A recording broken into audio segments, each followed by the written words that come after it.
Well, hello and welcome back to another exciting episode on Hardy's Books. Today I'm going to ruffle some feathers, I'm sorry, but today we're going to go through my top 10 most controversial DNFs of well-beloved books. I have a fairly strong belief that if you're not enjoying a book, you should absolutely DNF it, because time is valuable. Why not read something you enjoy? I mean, there is perhaps something to be said about reading something you're not enjoying just to kind of know what your tastes are and not to live in a bubble and all of that. But as you'll see on this list, many of these books are long books. And when you know pretty early on that the book's not going to be for you, I think that's safe to say, just shelve it, don't worry about it. But as you'll see from one example on this list, I got very near the end of an absolute tome, and at 90% I DNF'd it. You'll just have to wait and see which book that was. So if you've seen the thumbnail, you'll have seen the number one book on this list. And let me just say, this was not an easy choice. Back in 2020, my lockdown project was to produce a homebrew Dungeons & Dragons guide for playing Dungeons & Dragons in a Japanese-inspired setting. And when making this, I worked with a pair of incredible cultural sensitivity readers who really helped me understand Japanese culture better and learn how to write more nuanced fantasy set in a Japanese-inspired world. James Clavell's Shogun, I tried to read it basically in the weeks following my release of this guide.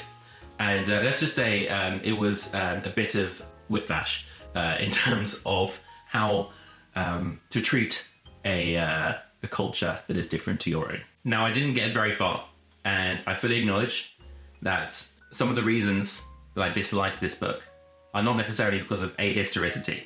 However, I think it's incredibly important to treat other cultures with respect, with nuance, and not to use their differences to titillate or excite, to exoticize, all those things. So when I got to a certain scene where a character is rewarded with a gift of a sexual slave, again, this was a few years ago since I read it, so I might be misremembering it a bit. But I do remember that was when I put the book down and thought, that's just not what I'm about. But I will say, you know, if you want a media of fish out of water, someone coming into Japan from another place, you know, maybe make Neo.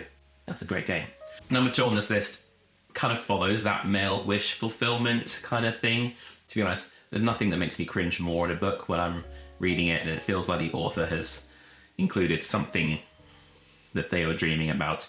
And that was The Pillars of the Earth by Ken Follett. I'm sorry, I know you love this book, Booktube, but my gosh, when Tom Builder's plain wife dies, this isn't a spoiler because it's very early on, and then he discovers some fey hottie in the woods, and they immediately get it on.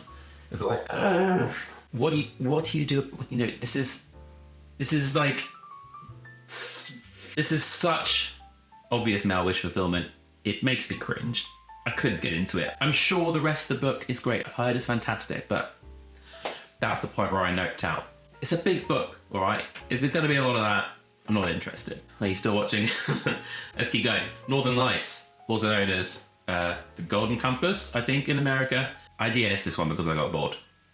The reason I got bored is because I read it for the first time, or tried to read it for the first time as an adult. I wasn't allowed to read these books when I was a kid because Philip Pullman is a bit of a, let's just say his views on religion, and I grew up in a religious household, were rather anti, let's say. Trying to read it as an adult wasn't really, I don't think I was the target market. And as soon as, you know, Lyra got out of the place, then arrived in the cold place, trying not to spoil it, I was like, you know what, this book isn't capturing me, so I put it down. I'm sorry. I'm not sorry. Next on the list, there are a few books I DNF'd on this list because of the writer, or not perhaps the writer, but the writer's writing. And the first of these is 100% Gideon the Ninth by Tamsin Muir. Moyer. Sounds like a Scottish surname. My tongue doesn't do that. I've never been so annoyed by an author's prose style as I was reading Gideon the Ninth. The number of times I actually started like having a mental tally in my head of the number of times these weird expressions or words we use. Susurration. Okay, come on. You get one use of that per book. You can't use that 5 times. One use, okay? Also the tits. When she's flipping back flipping. You get one use of that too, all right? No more. There's so many of these weird words that are just like, well, her pet words that she just kept using everywhere. I was like, stop using these words. The thing is, when you're reading a book, or at least when I'm reading a book, I kind of don't want the author to get in the way of the story. And this is a classic example of the author standing in front of the story and going, woo, look at me. I mean, okay, might be being harsh on her. And I know a lot of people like this book, but oh God, it's like nails on a chalkboard. Speaking of nails on a chalkboard, J. Christoph, Empire of the Vampire. Oh. Similarly, lots of pet words, but why are those pet words French? Why are you putting French words into your English text? Like, I understand if France is a thing in your world, but it's a made-up world. And he's speaking English, and then suddenly he goes, ma famille. It's like, stop it! Stop it!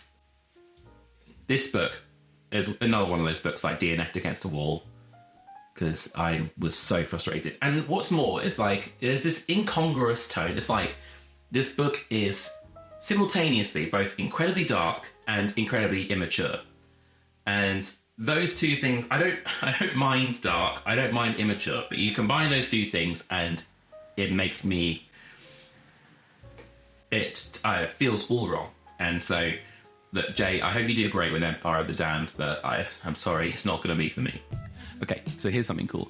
So this month, we are going to be celebrating the launch of Disquiet Gods by Christopher Ruocchio. And to celebrate, we are going to be giving away Empire of Silence, the first book in the series, first UK hardback. All you need to do is watch us in March and first bit of April, where you will find in one of our videos a secret code word. Is that code word out yet? Who knows? Maybe you'll just have to watch us. And all you need to do is put that in a little form and enter your email address, and you'll be entered into the prize draw. And if you win, we'll contact you. More information is available on the form, so go check it out. One author that you might be surprised to see on this list is Neil Gaiman, who is, let's be honest, great author, great masterclass course, like we did there. But Neverwhere, I have to be honest, I DNF'd because Neil Gaiman is not the best choice to narrate his books. I'm sorry, Neil. Neil, I know you love narrating. There's something about his tone, about his voice, that I just couldn't listen to this book. Maybe I will, I like the urban fantasy London thing.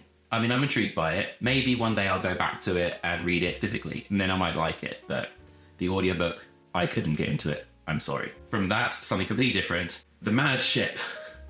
The second book in the Live Ship Traders by Robin Hobb. I have technically not DNF'd it. It's still in my reading pile, but let's be honest, I haven't touched it since September last year, so I don't think I'm likely to finish this book. I tried the audiobook, the narration was really off. Try reading it physically, and it felt like I was making no progress, and the characters in the Live Ship Traders, I dislike every single one of them.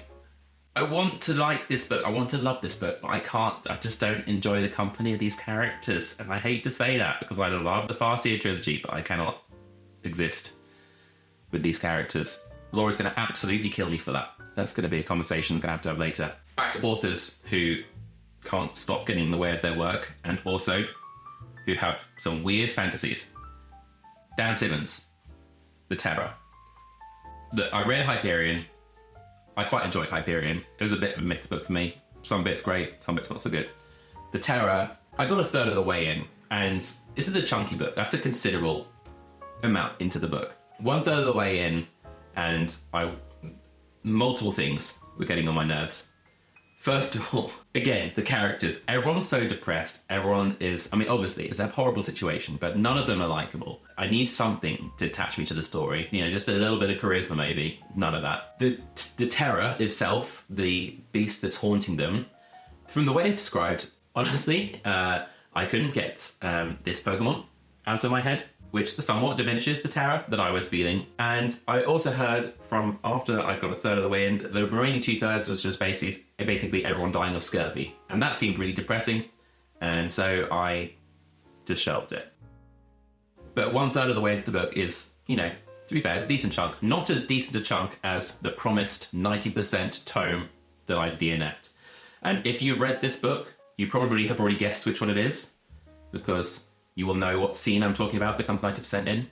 It is Stephen King's It.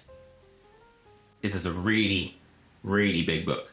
And let me say, I was really, really enjoying it. The decisions that Stephen King made in his coke-addled brain at this time about what to put in his book were, let's say, questionable. I'm not going to say the words because I don't want this video to be punished in the algorithm. But let's just say, if you've read it and you finished it, you know the scene I'm talking about. I've never been so disappointed to not finish a book. And the last book on this list, the most shameful DNF, is The Count of Monte Cristo by Dumas. I was really enjoying this book, but once again, it's an incredibly long book, and for whatever reason, it was a while ago, I had to put it down, and when I picked it back up, I had no idea what was going on. Maybe, yes, I could have gone and read a summary. Maybe I could have kind of refreshed my mind as to what had happened. But at this point, everything seemed to be happening in a French townhouse. Time had gone by. Less of the swashbuckling was going on. And to my shame, I put the book down and I never picked it up. Now, that's not to say that I won't ever pick it up again. And it's not to say I wasn't enjoying it. And not to say I didn't think it was a good book. As I said, it's probably the most shameful DNF on this list. I don't have anything against this book. And I really should finish it. Really should read it. So there we go. Well done. You made it to the end. You didn't rage quit. I'm very proud of you. If you enjoyed this video and want to see more unhinged rants about books I didn't like or books I loved, then do subscribe. Laura is also known for a good unhinged rant, so you should definitely subscribe for her rants too. Click that little subscribe button, the like button next to it. Go to hardysbooks.co.uk. There you'll find our range of antiquarian first editions, modern, signed, all worth you checking out. And maybe go and follow us on social media, Instagram, TikTok, at Hardy's Books. And don't forget, this month, look out for the code word. You can potentially get your hands on a very cool copy of Empire of Silence by Christopher Ruocchio. Right. See you later.